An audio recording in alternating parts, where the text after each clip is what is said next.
Welcome to sociology classes. मैं हूं आपका दोस्त शिबू। आज हम बहुत ही एक प्यारा टॉपिक को डिस्कस करने वाले हैं। आज हम फैमिली यानी कि परिवार के बारे में पढ़ने वाले हैं। यहाँ पर हम सभी कोई ना कोई फैमिली से बिलोंग करते हैं। फैमिली हमें एजुकेशन प्रोवाइड करती है, हमें सोशलाइज करती है, इसके साथ साथ हमें फिजिकल और मेंटल स्टेबिलिटी भी प्रोवाइड करती है।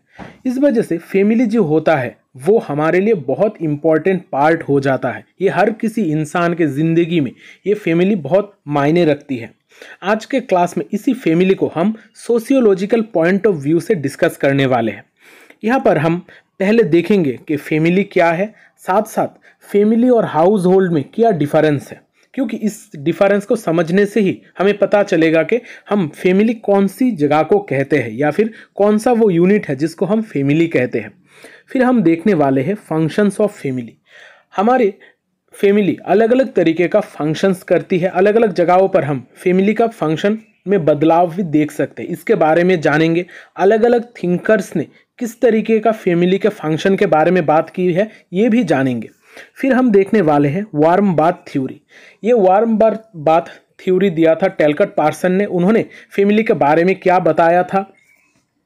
फिर देखने वाले हैं क्लासिफिकेशन ऑफ फैमिली।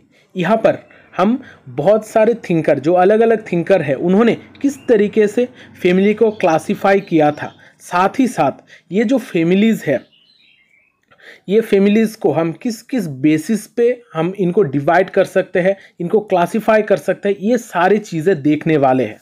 और आखिर में देखने वाले हैं पॉलिन कैलेंडस क्लासिफिकेशन, यानी कि पॉलिन कैलेंडर ने किस तरीके का न्यूक्लियर और जॉइंट फैमिली में अलग अलग टाइप्स के बारे में बात की है। यानी कि फैमिली के रिगार्डिंग जो भी टॉपिक्स है यहाँ पर आज हम कवर करने वाले हैं। ये जो क्लास है ये खासकर नेट और सीयूईटी एस्पिरेंट्स के लिए बहुत इंपॉर्टेंट है। साथ साथ जो लोग बीए दे रहे हैं या फिर एमए का एग्ज़ाम दे रहे हैं, आप लोगों के लिए भी बहुत हेल्पफुल बनेगा। यहाँ पर बहुत सारे नोट भी अटैच्ड किए गए हैं। तो चलिए आज का ये जो क्लास है ये हम शुरू करते हैं। हम पहले देखते हैं कि फैमिली बेसिकली क्या है। फैमिली हमारे सबसे जो छोटा सोशल यूनिट है वो होता है हमारा फैमिली। हम एक इंडिविजुअल का इम्पोर्टेंस हमारे लाइफ में बहुत ज़्यादा है। हम खुद से जब अकेला होते हैं तो हम सोसाइटी के लिए कोई काम नहीं आते हैं। हमारा सोसाइटी में जब हम जुड़ते हैं, लोगों के साथ जुड़ते हैं, तभी हमारा इम्पोर्टेंस सामने आता है। इसी तरीके से हमारा जो फैमिली है, फैमिली ही वो जगह है जो हमें सोसाइटी से इंट्रोड्यूस करता है, सोसाइटी का तौर तरीके सिखाता है। इस वजह से फैमिली हमारे लिए सबसे स्मॉलेस्ट सोशल यूनिट होता है। यहाँ पर ये एक ऐसा प्राइमरी ग्रुप है जो हमें बहुत सारी इंपॉर्टेंट चीज़ें प्रोवाइड करती है। और ये फैमिली बेसिकली दो या फिर दो से ज़्यादा लोगों से बनती है। ये एक इंसान से फैमिली नहीं बनता है। यहाँ पर हमें दो या फिर दो से ज़्यादा लोगों की ज़रूरत पड़ती है। अब इस फैमिली को हमें अच्छी तरीके से समझने के लिए हाउस होल्ड और फैमिली के बीच में जो डिफरेंस है ये थोड़ा समझ लेना होगा। हाउस होल्ड, जिसको हम सिंपली अगर कहें घर एक ऐसी जगह है, हाउस होल्ड एक ऐसी जगह है जहाँ पर कुछ लोग इकट्ठा रहते हैं।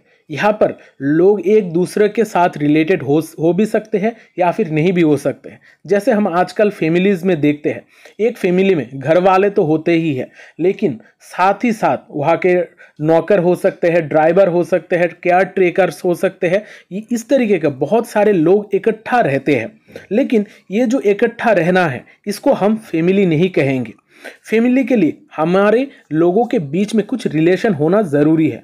हम उस चीज़ को, उस यूनिट को बेसिकली हाउस होल्ड कहते हैं, जहाँ पर लोगों के बीच में कनेक्शन हो भी सकता है, नहीं भी हो सकता है। लेकिन जब हम फैमिली की बात करते हैं, यहाँ पर लोग एक दूसरे के साथ मैरिज, ब्लड या फिर एडॉप्शन के द्वारा उनके बीच में एक रिलेशन होगा।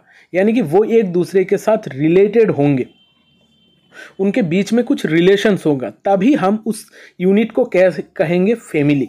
यहाँ पर फैमिली और हाउस होल्ड ये दो अलग अलग कॉन्सेप्ट है।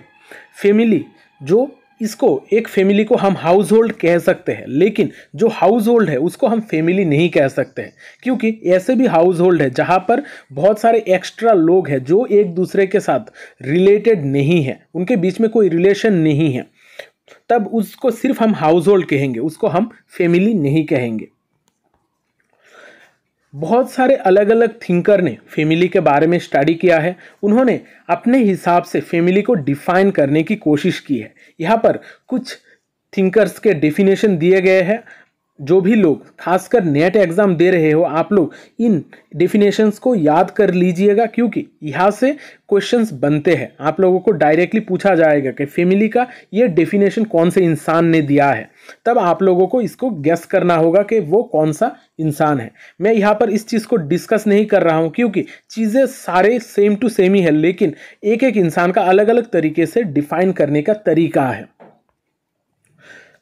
अब हम आते हैं हमारे मेन टॉपिक में। यहाँ पर हम पहले देखने वाले हैं टेलकट पार्सन्स का वार्म बाथ थ्योरी। हम जब हमारी फैमिली का फंक्शन की बात करते हैं, यानी कि फैमिली हमारे लिए क्या काम करती है, हम जब घर में नहीं रहते हैं, बाहर जाकर कहीं काम करते हैं, थके हारे घर में आते हैं, तब क्या करते हैं? पहली बार हम नहाते हैं, गर्म पानी से नहाते हैं। जब हम गर्म पानी से नहाते तो हमारा जो स्ट्रेस है वो रिलीफ हो जाता है और हमें रिलैक्स फील होता है।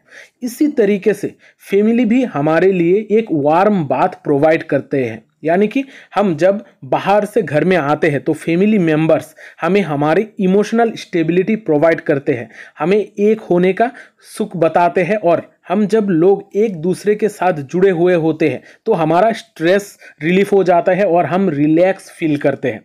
यही होता है हमारा परिवार, यानी कि फैमिली।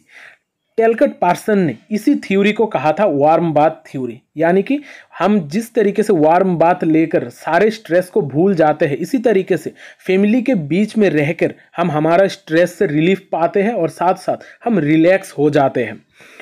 टेलकट पार्सन ने फैमिली का 2 इम्पॉर्टेंट फंक्शन के बारे में बात की थी। उन्होंने कहा था कि फैमिली का 2 इम्पॉर्टेंट फंक्शन है। एक है प्राइमरी सोशलाइजेशन ऑफ चिल्ड्रेन, यानी कि जो भी छोटा बच्चा है उसको सोशलाइज करने का जो काम है वो काम करते हैं फैमिली। फैमिली ही पहली बार उसको सारी चीज़ें बताता है, उसको क्या करना चाहिए क्या नहीं करना चाहिए, सोसाइटी के नॉर्म्स वैल्यूज़, ये सारे चीज़ें फैमिली ही बताता है।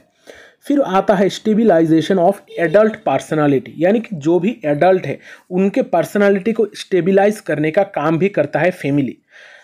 आप लोग एक एग्जाम्पल ले लो कि जैसे हमारे जानवर लोग रहते हैं कि उनके बीच में कोई फैमिली नहीं है, वो एक दूसरे के साथ हर कोई एक दूसरे के साथ रिलेशन कर सकता है, उनके बीच में कोई नॉर्म्स वैल्यूज़ इस तरीके का नहीं होता है, कोई भी जानवर में इस तरीके का चीज़ें नहीं होता है। लेकिन हम इंसानों में इस तरीके का कैपेसिटी होता है कि हम इमोशनल हो सकते हैं, हम चीज़ों को एक साथ समझ सकते हैं।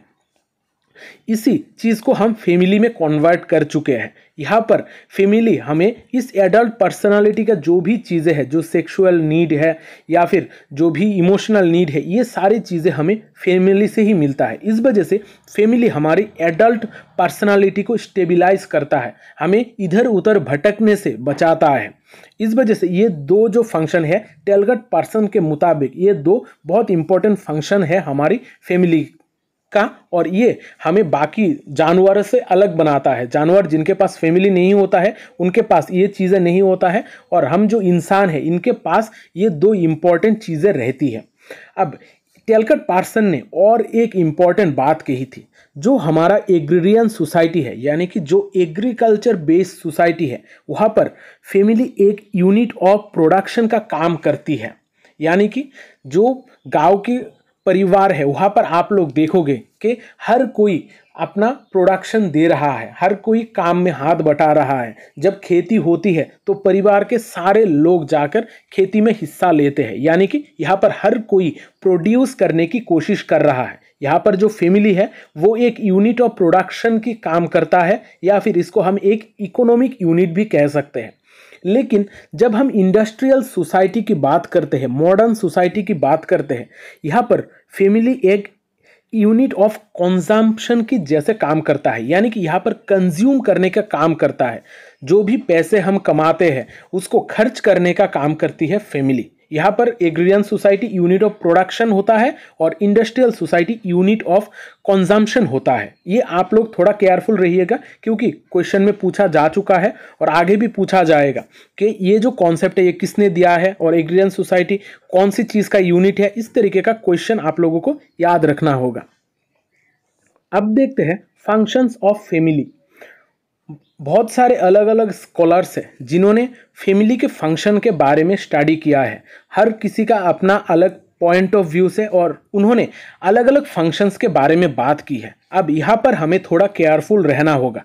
हमें हर थिंकर, हर स्कॉलर ने किस तरीके से फंक्शन के बारे में, अलग अलग तरीके का फंक्शन के बारे में बात की है, ये हमें याद रखना होगा और ये हमें ज़रूर नोट डाउन करना होगा। आप लोग ज़रूर ये सारी चीज़ें जो भी हम अब थिंकर्स पढ़ने वाले हैं, इन सारे थिंकर्स का जो भी फंक्शंस है, फैमिली का फंक्शंस है, ये नोट डाउन कर लीजिएगा। ये चीज़ें बहुत आसान है लेकिन हमें एग्ज़ाम में कन्फ्यूजन होती है कि कौन से थिंकर ने कौन से फंक्शन के बारे में बात की है। इस वजह से ज़रूर ये नोट्स बना लेना। अब पहले हम देखते हैं जीपी मार्डक के बारे में। जीपी मार्डक ने फैमिली के 4 फंक्शन के बारे में बात की है। Sexual function, reproduction function, educational function और इकोनॉमिक फंक्शन। सेक्सुअल फंक्शन यानी कि फैमिली हमारा जो सेक्सुअल एक्टिविटीज़ है इसको रेगुलेट करती है। इसको हमें किस तरीके से करना चाहिए, हमें मैरिज के द्वारा एक फैमिली क्रिएट होता है और हमारा सेक्सुअलिटी और सेक्सुअल एक्टिविटीज़ इस तरीके से रेगुलेट होते हैं। यहाँ पर एक लड़का और एक लड़की के बीच में किस तरीके का रेगुलेशन होगा, सेक्सुअल रिलेशन होगा, ये सारी चीज़ें हमारी फैमिली तय करती है और साथ ही साथ ये हमें बताती है। फिर हम देखते हैं फैमिली का इंपॉर्टेंट फंक्शन रिप्रोडक्टिव फंक्शन।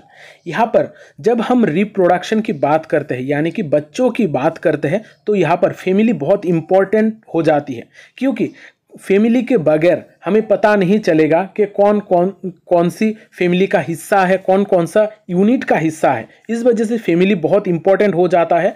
यहाँ पर रिप्रोडक्शन करने के लिए साथ साथ कौन माता पिता है ये समझाने के लिए और उसके साथ साथ उस बच्चे को सोशलाइज करने के लिए भी बहुत इंपॉर्टेंट हो जाती है फैमिली। फैमिली एजुकेशन का फंक्शन भी निभाती है यानी कि जो भी बच्चा जन्म लेता है उसके बाद उसे सोसाइटी का नॉर्म्स और वैल्यूज को समझाती है हमारी फैमिली। यहाँ पर इकोनॉमिक फंक्शंस भी प्ले करती है हमारा फैमिली, जैसे हमें सिक्योरिटी प्रोवाइड करना, फूड प्रोवाइड करना, हमें इकोनॉमिक कोऑपरेशन प्रोवाइड करना, ये सारी चीज़ें फैमिली हमें देती है। क्योंकि जब हम छोटे होते हैं तो हमारे पास ये सारी चीज़ें नहीं होते हैं, हम खुद ब खुद एजुकेशन नहीं ले सकते हैं, हमारे पास पैसा नहीं होता है। ये सारी चीज़ें हमें प्रोवाइड करता है फैमिली और फैमिली सारी चीज़ें प्रोवाइड करते हुए हमें हेल्प करती है। अब देखते हैं किंग्सले डेविस का कैटेगराइजेशन। किंग्सले डेविस ने 4 तरीके का फैमिली का फंक्शन के बारे में बात की है। उन्होंने रिप्रोडक्शन, मेंटेनेंस, प्लेसमेंट और सोशलाइजेशन की बात की है। फिर हम देखते हैं ओकबर्न और निमकॉफ का कैटेगराइजेशन। उन्होंने 6 तरीके का फैमिली का फंक्शन के बारे में बात की है। वो है एफेक्शनल, इकोनॉमिक, रिक्रिएशनल, प्रोटेक्टिव, रिलीजियस और एजुकेशनल।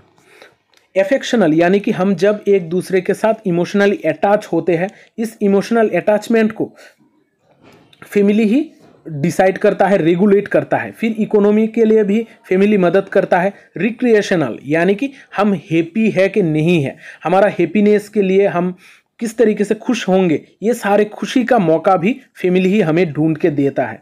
फिर हमें प्रोटेक्शन भी देता है फैमिली। साथ साथ हम कौन सा धर्म लेंगे बहुत बार डिसाइड होता है हमारा जन्म से। हम जिस फैमिली में जन्म लेते हैं उसी हिसाब से हमारा रिलीजियस माइंडसेट डेवलप होता है, हम उसी रिलीजियन से बिलोंग करते हैं। फिर फैमिली हमें एजुकेशन भी प्रोवाइड करती है।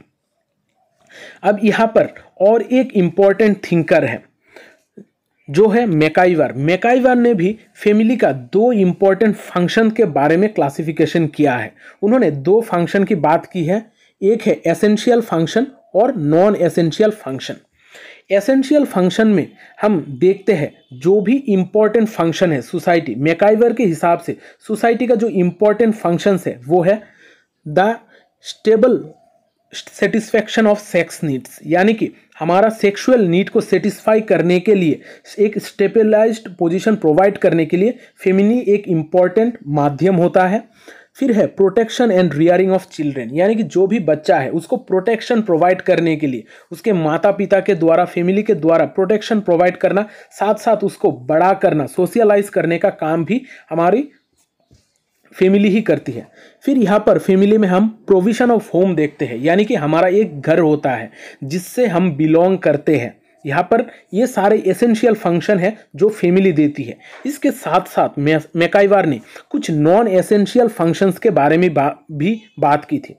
उन्होंने यहाँ पर रिलीजियन, एजुकेशनल, इकोनॉमिक, हेल्थ और रिक्रिएशन के बारे में बात की थी, यानी कि ये जो 5 फंक्शन है ये नॉन एसेंशियल फंक्शंस है फैमिली का। अब देखते हैं क्लासिफिकेशन ऑफ फैमिली, यानी कि हम फैमिली को किस तरीके से क्लासिफाई कर सकते हैं, किस तरीके से हम अलग अलग हिस्सों में बांट सकते हैं। यहाँ पर हम धीरे धीरे बहुत सारे अलग अलग तरीके का क्लासिफिकेशन देखेंगे। यहाँ पर चीज़ें भी बहुत आसान है, लेकिन इसको नोट डाउन करना भी ज़रूरी है, क्योंकि यहाँ पर चीज़ें हमें कॉम्प्लिकेटेड लगने लगती है, लेकिन चीज़ें बहुत आसान है। आप देखोगे तो समझ जाओगे, लेकिन नोट डाउन करना ज़रूरी होता है। यहाँ पर जब हम पहली बात करते हैं कि हमारा फैमिली की क्लासिफिकेशन की, अलग अलग टाइप की फैमिली की, यहाँ पर हम साइज और स्ट्रक्चर के बेसिस पर फैमिली को बेसिकली 3 हिस्सों में बांट सकते हैं, यानी कि उसका साइज किस तरीके से है और उसका स्ट्रक्चर किस तरीके से है, साथ साथ फैमिली में जो लोग हैं उनके साथ एक दूसरे का रिलेशन किस तरीके का है, इसके हिसाब से हम फैमिली को 3 हिस्सों में बांट सकते हैं। पहला है जॉइंट फैमिली। जॉइंट फैमिली जहाँ पर 2 जनरेशन या फिर उससे ज़्यादा जनरेशन के लोग एक साथ रह रहे हैं। खासकर जो इंडिया का जो ट्रेडिशनल सोसाइटीज़ है, जो ट्रेडिशनल फैमिलीज़ है, वो होती है जॉइंट फैमिली, जहाँ पर बहुत सारे लोग एक साथ इकट्ठा एक ही जगह पर रहते हैं।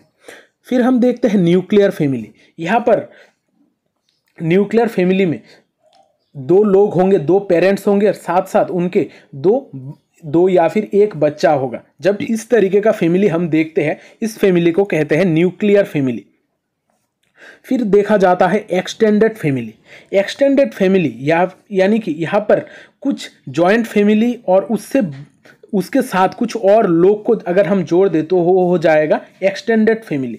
एक्सटेंडेड फैमिली में हमारा जो ब्लड का रिलेटिव्स है वो तो होंगे ही, लेकिन साथ साथ कुछ दूर के रिश्तेदार भी इसका हिस्सा होंगे, यानी कि ये एक एक्सटेंडेड फैमिली होगा। यहाँ पर ब्लड, मैरिज, इन सारे चीज़ों से रिलेटेड लोग भी रहेंगे, साथ साथ कुछ और लोग भी इसका पार्ट होंगे, तब इसको हम कहेंगे एक्सटेंडेड फैमिली।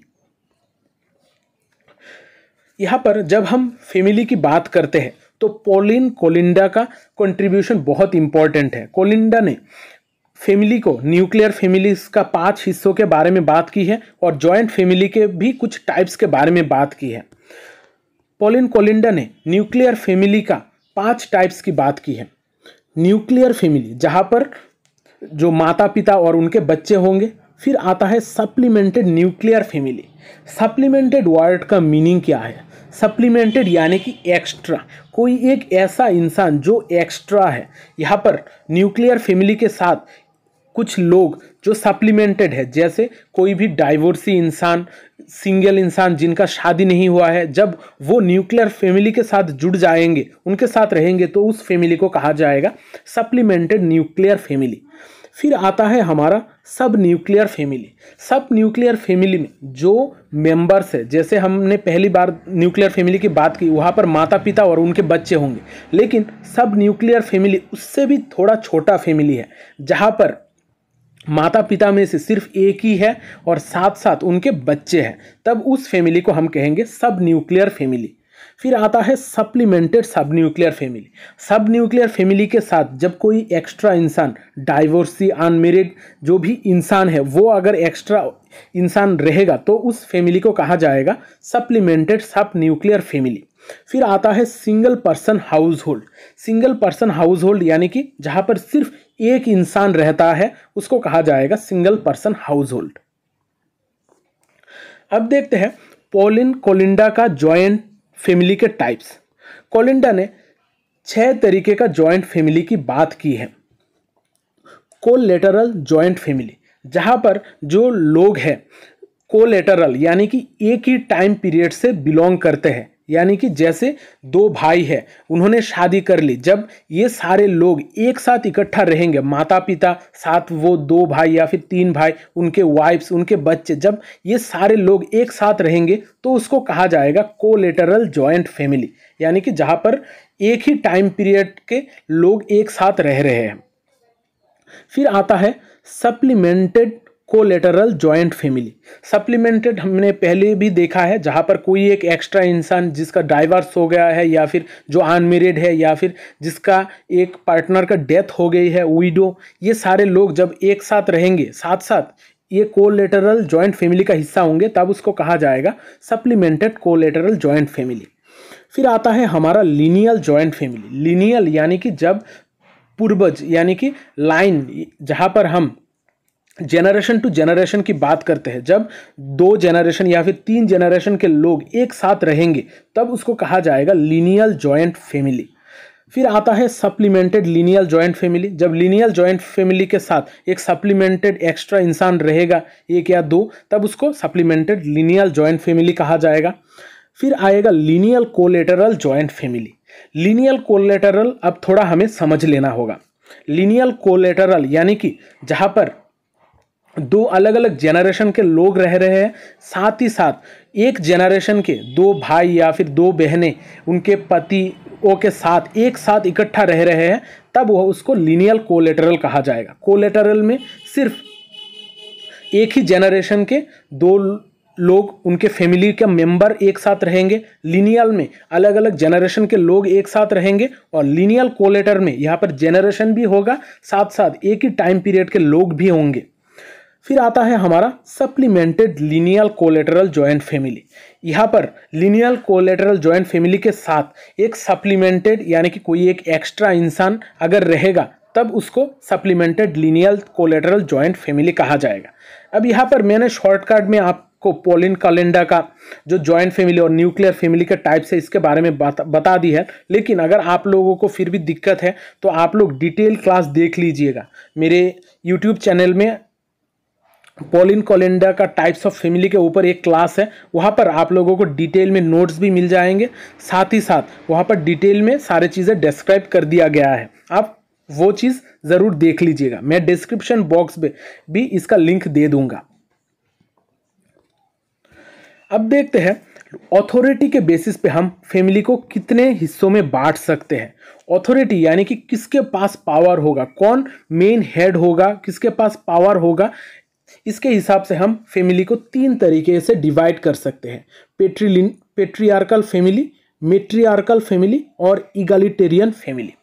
पेट्रियार्कल फैमिली जहाँ पर जो हेड होगा वो एक मेल मेंबर होगा। जब मेल मेंबर किसी भी फैमिली का हेड होगा तब उस फैमिली को कहा जाएगा पेट्रियार्कल फैमिली। मेट्रियार्कल फैमिली में जो मेन पावर होगा वो एक फीमेल मेंबर के पास होगा। अगर ऐसा होगा तो उसको मेट्रियार्कल फैमिली कहा जाता है। ये हम बेसिकली केरला के नैयर्स में ये चीज़ ज़्यादा देखते हैं, जहाँ पर मेन पावर फीमेल मेंबर के पास ही होता है। जो सबसे बड़ी फीमेल मेंबर होती है उस फैमिली का, उसके पास ही सारा पावर होता है।